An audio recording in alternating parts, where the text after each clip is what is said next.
This is Stacy McKibben with the Master Communicator Podcast, where CEOs, senior leaders, and C-suite executives share their advice. It's 6 questions in 9 minutes because the best leaders know how to share their ideas concisely and quickly. Let's jump right in. Question number 1. In a few sentences, tell me who you are and what you do. Stacy, thank you for the question and thank you for inviting me. I'm very happy to be here and share with your audience. About me, my favorite theme, right? My favorite topic. I am Sergio Severo. I am Uruguayan. I was born in Uruguay, South America. I'm not gonna say when, but some time ago. I moved to USA and to America in Florida 16 years ago. We lived with my wife in Mexico before that, and we moved here with my 2 kids, my college kids, the twins, here in Florida. I am an electrical engineer, and after working for SAP and HP in several positions at the global level, regional level, local level, I'm now the general manager and president for Hitachi Vantara Latam since 2 years ago. Amazing. Well, thank you again so much for being on this show. I'm really excited to hear your insights with your varied background.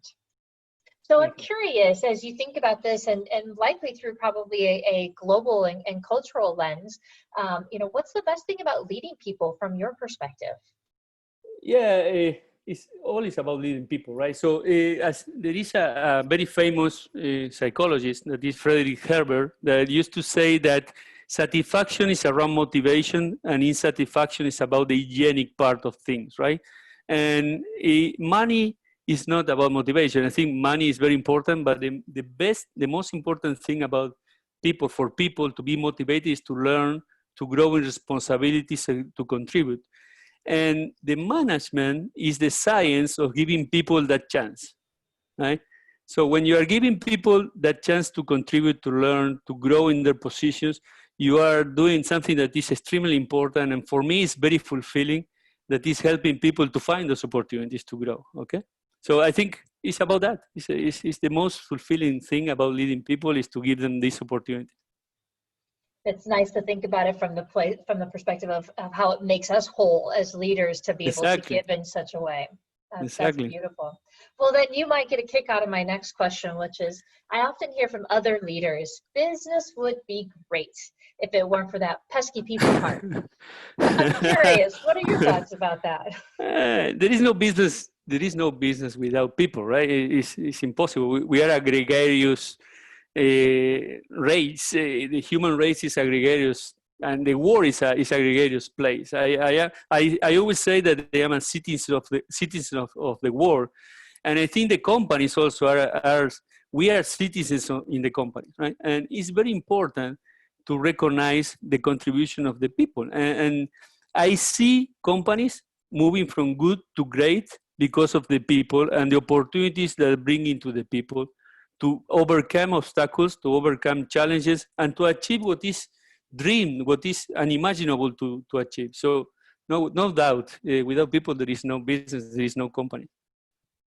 Especially to buy all of our fun products, right?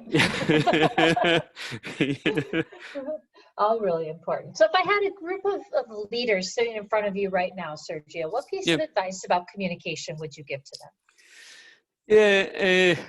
That is very difficult if you have a group of leaders. I think it's easier if you don't have a group of leaders. But because, you know why? Because leaders and managers, we are always like to hear from ourselves, right? We pay too much attention to ourselves.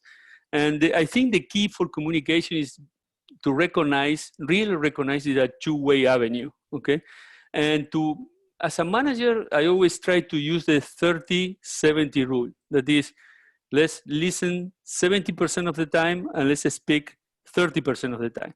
And I try to apply that also to everything, not only to the verbal communication, also to the emails, to any kind of communication, because it's very important. Also because I am a learner, perhaps it's a bit.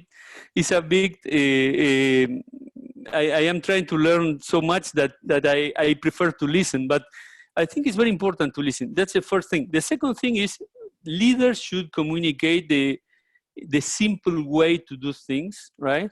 as an example if you have some experience, but also you need to let your team to execute. At the end, you can communicate on a strategy, you can communicate some way you think things are gonna evolve, but at the end, the most important part is how your people give you back ideas and give you back what is more important is to adjust the plans because they are executing in the field. So for me, execution is the most important part of this conversation. And you cannot execute efficiently if you are always talking and not listening, right? It's impossible. I agree. Well, you make me think about strategic agility as a concept as well, you know, and being very agile, which again is, in order to do that, you have to be listening to course correct. Yeah, and simple. You need to have the most important thing and most difficult thing is to translate complex situations to simple concepts, right? Mm-hmm. And that is key if you are communicating to a broad audience.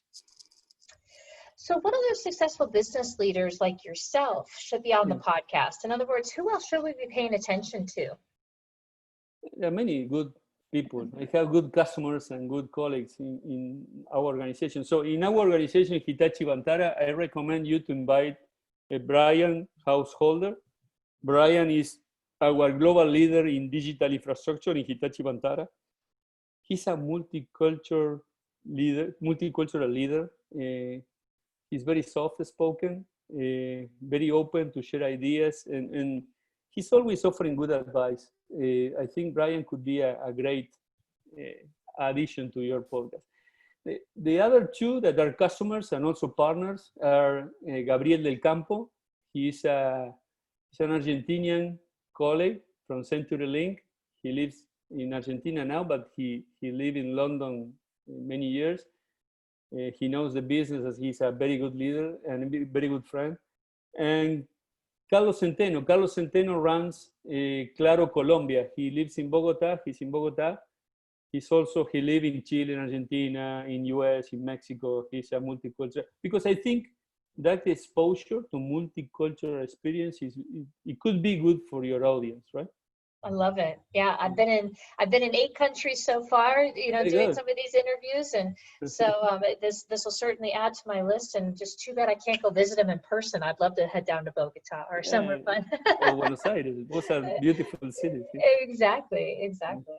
All right, bring us home. Magic question number 6. Tell us about your favorite boss or teacher. Who's really influenced you? You know, I think you are stealing and receiving input from many people in your career. I have some years now in my career, and I want to mention 3 people very quickly. One is Brian Householder, one of the suggestions I made before. He is a compassionate leader, complete, and I learn a lot about him and with him and seeing him acting with the customers and the people. The other 2 one is Felix Federsen. He was my manager in SAP and in HP also.